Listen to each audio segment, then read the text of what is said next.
गुरुर्ब्रह्मा गुरुर्विष्णू गुरुर्देवो महेश्वरः गुरु साक्षात परब्रह्म तस्मै श्री गुरवे नमः। आजची ही आपली 30वी कथा। सूर्य अस्ताला गेला। आजचा सूर्य पश्चिमेला पुढे मारून पृथ्वी तलावरील साम्राज्य अंधकाराला प्रदान करीत असता, तरी त्र्यंबकेश्वराला उर्वरित कधीही म्हणजे रात्रीसुद्धा अस्तास न जाणाऱ्या एका बालसूर्याच्या अस्तित्वाने प्रकाशाचे साम्राज्य पसरले होते। गेले 8 दिवस दिवसाही जेथे काळोख होता, तेथे आज रात्रीही पूर्ण प्रकाश होता।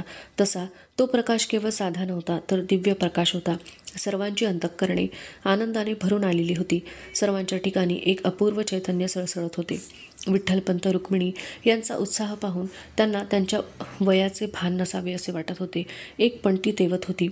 सर्वजण गोलाकार बसले होते। सोपान झोपी जाण्याच्या तयारीत होता, तर मुक्ता झोपी गेलेली होती। विठ्ठलपंतांनी बोलायला सुरुवात केली. निवृत्ती, ज्ञाना, रुक्मिणी, ज्या गोष्टी स्वप्नातही कधी आल्या नसत्या, अशा गोष्टी प्रत्यक्षात घडून आल्या। जसे होणार असते तशीच बुद्धी परमेश्वर देत असतो, हेच खरे। अचानक गहनीनाथांचे दर्शन होऊन गुरुपौर्णिमेलाच निवृत्तीला गहनीनाथांचा प्रसाद झाला। हा फारच मोठा योग आहे। आता आपले काम झाले आहे असे मला वाटते। मग यापुढे आपण आणखी काही दिवस येथे राहावे असे तुम्हाला वाटते का? निवृत्ती म्हणाला, बाबा, सध्या पावसाळा आहे व पुढे हिवाळा चालू होईल, तेव्हा मला वाटते आपण ज्या काळात म्हणजे चैत्रात आलो तसेच परत जाण्यास चैत्राचाच काळ चांगला आहे। शिवाय येथील वातावरण, ब्रह्मगिरीचा परिसर व येथील गुहा या आमच्या योगाभ्यासाला अतिशय उपयुक्त आहेत, तेव्हा आपण येथेच थांबावे। शिवाय अलंकापुरी जाऊन असा एकांत व मनःशांती आपल्याला मिळणार नाही असे मला वाटते। रुक्मिणी म्हणाली, मला सुद्धा हा परिसर खूपच आवडला आहे। प्रभू रामचंद्रांच्या वास्तव्याने पावन झालेल्या या परिसरामध्ये आपण आणखी काही दिवस राहूयात। शिवाय निवृत्ती म्हणतो ते सुद्धा बरोबर आहे। तेव्हा त्यांना जर येथेच बरे वाटत असेल तर अलंकापुरी जाण्याची तरी काय घाई आहे? विठ्ठलपंत म्हणाले, ठीक आहे, मला सुद्धा काहीच घाई नाही। इथले लोक चांगले आहेत। मलाही धर्मचर्चा करून मुलांच्या मुंजीचा प्रश्न सोडवण्यास अवधी मिळेल, शास्त्राधार शोधता येईल। एकूण सर्वानुमते त्र्यंबकेश्वरीचा मुक्काम वाढला। आता दिनक्रमात थोडा बदल झाला। ब्राह्ममुहूर्तावर चौघे उठत विठ्ठलपंत, निवृत्ती, ज्ञानदेव ब्रह्मगिरीच्या परिक्रमेला निघत। रुक्मिणी मुलांजवळ बसून असे निघताना सुरुवात केलेले शिवमहिम्न वाटेत एका ठराविक ठिकाणी संपे। तेथून निवृत्ती व ज्ञानदेव एका गुहेमध्ये जाऊन बसत। विठ्ठलपंत त्र्यंबकेश्वरीच्या ओरीत परत येत त्र्यंबकेश्वराच्या सभामंडपात बसून रुद्राचे आवर्तन करीत मध्यान्नीला भिक्षेला जात। निवृत्ती ज्ञानदेवाला घेऊन गुहेत जाई। तेथे तो गहनीनाथांनी दिलेली योगाभ्यासाची उपासना ज्ञानदेवाला शिकवून त्याच्याकडून करवून घेई। मध्यान्नाला दोघेही ओरीत परत येत। दुपारी ज्ञानदेव सोपानाला शिकवी, निवृत्ती काही चिंतन मनन करीत राही। विठ्ठलपंत कधी मुक्ताला खेळवत, कधी सोपानाला शिकवत, त्यामुळे निवृत्ती, ज्ञानदेव यांना चर्चा कराव्यास सवड सापडे। विठ्ठलपंत कधी गावातील वयोवृद्ध, ज्ञानवृद्ध पंडितांशी चर्चा करीत, त्यांच्याजवळ स्वतःची समस्या सांगून व धर्मशास्त्रात काही आधार मिळतो का ते पाहण्यासाठी विनंती करीत दिवस जात होते। निवृत्ती ज्ञानदेवांचा योगाभ्यास चालू होता व हळूहळू वाढत होता। आषाढ संपला, श्रावण सरी आटू लागल्या। ऊन पाऊस लपंडाव खेळून दमले, त्यामुळे जगताचे अंगण आता इतरांना रिकामे झाले होते। फुलपाखरे पागडू लागली। पावसाच्या माऱ्याने घरात कोंडून बसलेली पाखरे हळूहळू आकाशात भराऱ्या मारण्याचा आनंद घेऊ लागली व वेगवेगळे शब्द बोलू लागली होती। त्यांच्या मधुर आवाजाने चैतन्यच पसरू लागले होते। गढूळ पाणी घेऊन वाहणारे निर्झरात निवळू लागले होते। त्यांचा धावण्याचा वेग मंदावला होता, तसे ते हळूहळू रोडावतही चालले होते। आकाशाचा आरसा आता धुवून निर्मळ झालेला होता। नुकतीच नाहून केस मोकळे सोडून हिरवा शालू नेसून एखादी नवपरिणिता उभी असावी, त्याची ही सृष्टी दिसत होती। सुंदर, सुरेख, मोहक, अनिमिष नेत्राने पाहावी अशी। विठ्ठलपंत, निवृत्ती, ज्ञानदेव नेहमीप्रमाणे ब्रह्मगिरीची परिक्रमा करीत होते। शिवमहिम्न स्तोत्र संपले। विठ्ठलपंत पुढे निघून गेले। निवृत्ती, ज्ञानदेव नेहमीप्रमाणे गुहेत गेले। आत गेल्यावर ज्ञानदेव म्हणाला, निवृत्तीदा, गुरुदेव गहनीनाथांनी तुला शक्तिपात दीक्षेने जसे हे ज्ञान प्रदान केले, तसे तू का करीत नाहीस? निवृत्ती म्हणाला, ज्ञाना, एक तर गहनीनाथ हे महान योगी होते। शरीरातील जागृत झालेल्या म्हणजे त्यांनी जागृत केलेल्या कुंडलिनीला योग्य प्रकारे नियंत्रण करून योग्य दिशेस मार्गस्थ करणे हे त्यांच्या क्षमतेत होते। कुंडलिनी जागृतीमुळे साधकाच्या शरीरामध्ये होणारे बदल व त्याचे परिणाम कसे सौम्य करावयाचे हे त्यांच्या सामर्थ्याने त्यांनी साधले होते। सबंध शरीरातील यंत्रणेवर त्यांची हुकमत होती, त्यामुळे कोणताही विपरीत प्रकार व परिणाम होऊ शकला नाही।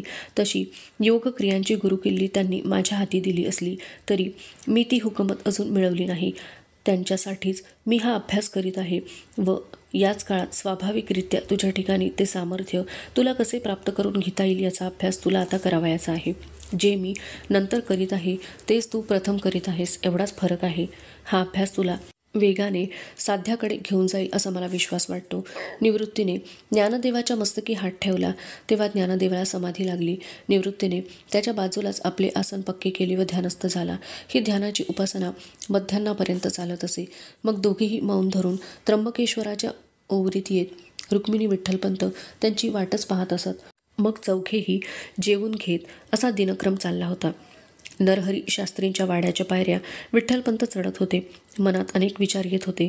1 मासापूर्वीच विठ्ठलपंतांनी नरहरी शास्त्रींना भेटून स्वतःची ओळख करून दिली होती. मागे 1-1.5 संवत्सरापूर्वी ते अलंकापुरीला आले होते. अलंकापुरीमध्ये त्यांच्या अध्यक्षतेखाली धर्मसभा बोलावली गेली होती. त्यावेळी गणेश भट्टांनी पुढाकार घेतला होता, पण अलंकापुरीकर ब्राह्मणांनी प्रायश्चित्ताचाच आग्रह धरल्याकारणाने ती सभा अनिर्णित राहिली होती. त्यावेळी मुलांना शिक्षण घेण्याबाबतचा निर्णय नरहरी शास्त्रींनी सोडवला होता. त्यामुळे मुलांचे शिक्षण बहुतांशी पूर्ण झाले होते. त्याबाबत माहिती देऊन विठ्ठलपंतांनी नरहर शास्त्रींना विनंती केली होती की नाशिकच्या ब्रह्मवृंदांचे याबाबत काय मत आहे याचा विचारविनिमय व्हावा व ती चर्चा विठ्ठलपंतांनाही ऐकायला मिळावी. तो दिवस आज उगवला होता व त्यासाठीच विठ्ठलपंत नरहरी शास्त्रींच्या वाड्याच्या पायऱ्या चढत होते. ओसरीवर नरहरी शास्त्री 6-5 जण बसले होते. विठ्ठलपंतांनी त्यांना पाहिले व त्यांच्या मनात विचार आला की या पाचामुखी परमेश्वर जो निर्णय होईल हाच धर्मशास्त्राचा निर्णय म्हणून शिरोधार्य मानायचा. विठ्ठलपंत पुढे झाले. त्यांनी सर्वांना वाकून नमस्कार केला. विठ्ठलपंत ओसरीच्या खाली चौकात बसू लागले. ओसरीवर आले नाहीत तेव्हा नरहरी शास्त्री म्हणाले, विठ्ठलपंत, आपण ओसरीवर येऊन बसण्यास हरकत नाही. विठ्ठलपंत ओसरीवरच्या खांबाला टेकून बसले. नरहर शास्त्रींनी सर्वांची ओळख करून दिली. तेथे आले होते ते सदाशिव शास्त्री, गणपती शास्त्री, विनायक शास्त्री व रामचंद्र शास्त्री. नरहर शास्त्रींनी विठ्ठलपंतांचा थोडक्यात इतिहास सांगितला होताच तेव्हा काही शंका त्यांना विचारावयाच्या होत्या. त्याचे स्पष्टीकरण त्यांना प्रत्यक्ष विठ्ठलपंतांच्या मुखातूनच ऐकावयाचे होते. विनायक शास्त्रींनी विचारले, विठ्ठलपंत, तुम्हाला संन्यास घ्यावयाचा होता तर तुम्ही विवाह का केला? कारण मला तुमच्या मनाची धारणा समजून घ्यावयाची आहे. विठ्ठलपंतांनी ईश्वरी दृष्टांत तेवढा न सांगावयाचे ठरवून उत्तर दिले, विठ्ठलपंत महोदय, विवाह करण्याच्या वेळी पुढे कधी संन्यास घ्यावयाचा आहे हा विचार माझ्या मनात अजिबात नव्हता. माझ्या मनात काशी क्षेत्री जाऊन ज्ञानार्जन करावे असे होते. पण तीर्थयात्रेच्या निमित्ताने अलंकापुरी आलो व तेथेच अचानक विवाहाच्या शृंखला माझ्या पायात अडकल्या गेल्या. पुढे ही तीर्थयात्रा पूर्ण केली. आपेगावी पत्नी समवेत गेलो. तेथे माता पिता निवर्तले म्हणून श्वशुरांनी आम्हाला अलंकापुरी आणले. कुलकर्णी पण करून सर्वसामान्यपणे जीवन जगण्याकडे माझा कल नव्हता. समाजाची सेवा करून अंशतः समाज ऋणातून मुक्त व्हावे अशी इच्छा होती. पण अलंकापुरी येऊन ना समाजकार्य होत होते, ना संसार होत होता, ना ज्ञानार्जनाची उपलब्धता होती. अशीच 3-4 वर्षे गेली. आयुष्य वाया गेले असे वाटू लागले. म्हणून पत्नीच्या संमतीने काशीला गेलो. तेथे रामानंद स्वामींनी ज्ञानार्जनासाठी संन्यास घेणे आवश्यक आहे असे सांगितले.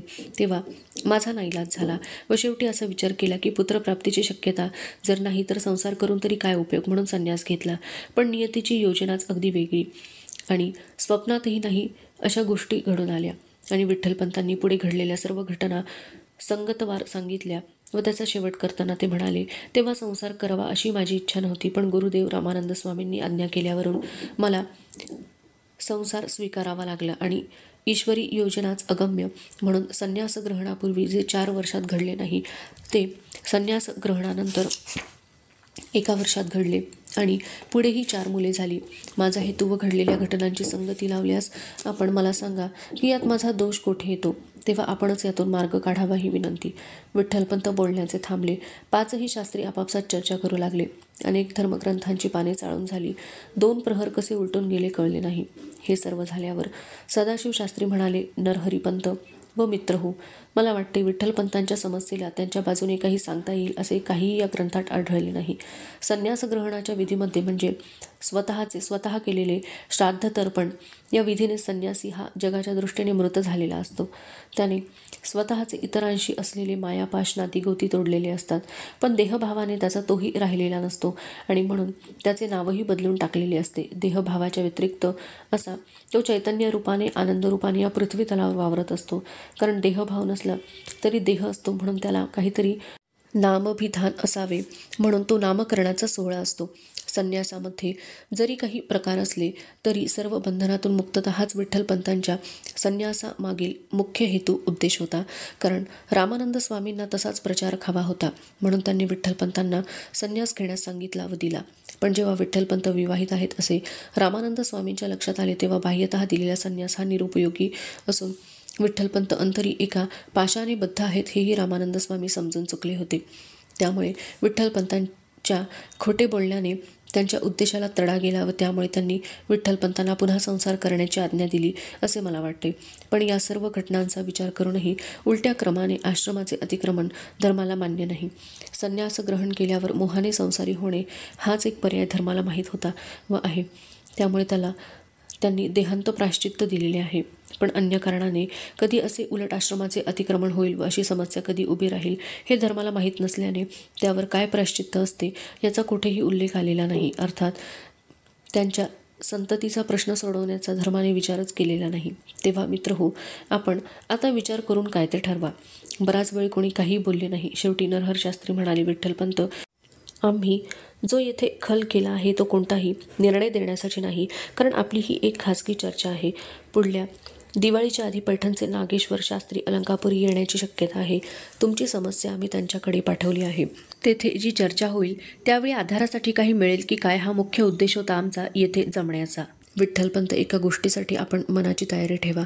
विठ्ठलपंत म्हणाले, कोणती शास्त्री बुवा? नरहरी शास्त्री म्हणाले, धर्माने नियम करताना कोणाच्याही अंतरंगाचा ठाव घेतलेला नसतो. त्यामुळे तुमच्या उद्देशापेक्षा धर्मघटनाच महत्त्वाची समजतो व त्यामुळे त्याला धर्माने प्रायश्चित्त दिले आहे. तुमच्या वैयक्तिक घटनांचा विचार करणे व त्याप्रमाणे प्रायश्चित्त बदलणे हे फक्त पैठणकर शास्त्र्यांच्याच हातात आहे. त्यावेळी वाटल्यास मी आपली बाजू मांडण्यास तयार आहे. विठ्ठलपंत म्हणाले, नरहरी शास्त्री, आपली व आपणा सर्वांची माझ्याबद्दल असलेली कळकळ मला जाणवते. परिस्थितीने आपणा सर्वांच्या सहानुभूतीला बांध घातल्याचे दिसते. त्याला तुमचा नाईलाज आहे. तेव्हा जे जे घडेल ती ईश्वरी इच्छा आहे असे समजून मी त्याचा स्वीकार करीन. आपण काहीच वाटून घेऊ नका. आपण माझ्यासाठी जे काही केले त्याची फेड करणे मला शक्य नाही. ते उपकाराचे ओझे मी तसेच माझे शिरी वाहीन. आपणास झालेल्या त्रासाबद्दल मी आपली क्षमा मागतो. एवढे बोलून विठ्ठलपंत बाहेर पडले. बाहेर अंधार होता, त्यामुळे विठ्ठलपंतांची व्यथा कोणालाच दिसू शकली नाही. विठ्ठलपंतांनी ओसरीत पाऊल ठेवले तेव्हा निवृत्ती ज्ञानदेवादी मुले झोपी गेलेली होती. रुक्मिणी वाट पाहत बसली होती. अंधारात वाजणाऱ्या पावलावरून रुक्मिणीने विठ्ठलपंत आल्याचे जाणले. विठ्ठलपंत रुक्मिणीपासून हातभर लांब अंतरावर बसले. अस्पष्ट दिसणाऱ्या निवृत्ती ज्ञानदेवांच्या मुखांकडे पाहून त्यांना जरा बरे वाटले. आता ही समस्या ही मुले कशी काय सोडवतील हे विठ्ठलपंतांना विचार करून सुद्धा लक्षात येत नव्हते. त्यांच्या विचारांची मालिका रुक्मिणीच्या बोलण्याने तुटली. विठ्ठलपंत येऊन बसल्यावर ज्या अर्थी काहीच बोलले नाहीत त्या अर्थी सांगण्यासारखे काहीच विशेष निष्पन्न झाले नसेल हे रुक्मिणीने ताडले. रुक्मिणी म्हणाली, 4 घास खाऊन घेणार आहात ना? विठ्ठलपंतांनी लक्षात घेतले की रुक्मिणी त्यांच्यासाठी जेवायची थांबली आहे. त्यांना इच्छा नसताना रुक्मिणीसाठी त्यांनी 4 घास पाण्याच्या घोटाबरोबर पोटात ढकलले व ते झोपी गेले. धन्यवाद.